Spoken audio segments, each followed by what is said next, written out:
In 1021 AD, a Viking warband performed a ritual so disturbing, it was erased from history. They believed it could make a man invincible, but instead, it made a creature. And now, over 1,000 years later, that creature might be staring at you from the forest edge. This is not just a myth. Archaeologists found the remains. Folklorists tried to cover it up. And in one American forest, the exact same Norse symbols were found, carved deep into trees where no human lives. And the sightings? They match the Viking curse. They match Bigfoot.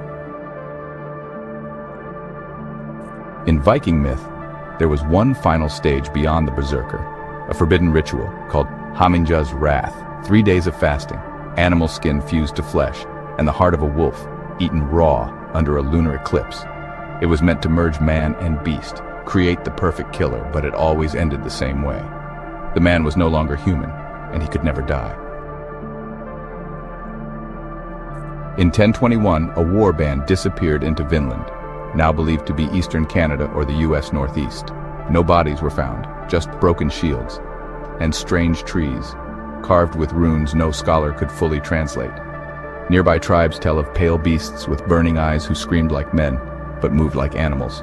One tribe simply called them the White Death. Now jump 900 years ahead. Same region, same twisted trees, same runes, and a modern legend is born, Bigfoot. Except the sightings, the real ones, say things you've never heard. No smell, no footprints, just the feeling of being watched. And sometimes strange chanting echoing through the trees. Not an animal, not a spirit, something in between. Here's what's wild. In 2011, a private lab tested hair samples from a supposed Bigfoot encounter. What they found? 90% unknown primate, 10% human, with Northern European markers. And just like that, the lab vanished. Website offline, phone number dead, report sealed. Coincidence or the Viking DNA theory being buried? In a small Washington town, a hiker went missing for 3 days. When he returned, he was dehydrated, shaking, nearly mute. But he left a message carved into a tree before collapsing. It speaks Old Norse. It watches every step. The curse is real. The forest was sealed off. Local news covered it once, then silence. What if the creature people call Bigfoot isn't many creatures? What if it's just one?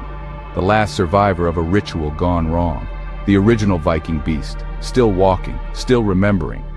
The curse said he wouldn't die, and he hasn't. He's not a monster. He's a man who forgot how to be one. Why do governments block certain forest zones? Why are Norse carvings classified as graffiti and never studied? Why are eyewitness reports from park rangers sealed? Because some believe the creature is real, and they made a deal to leave it alone.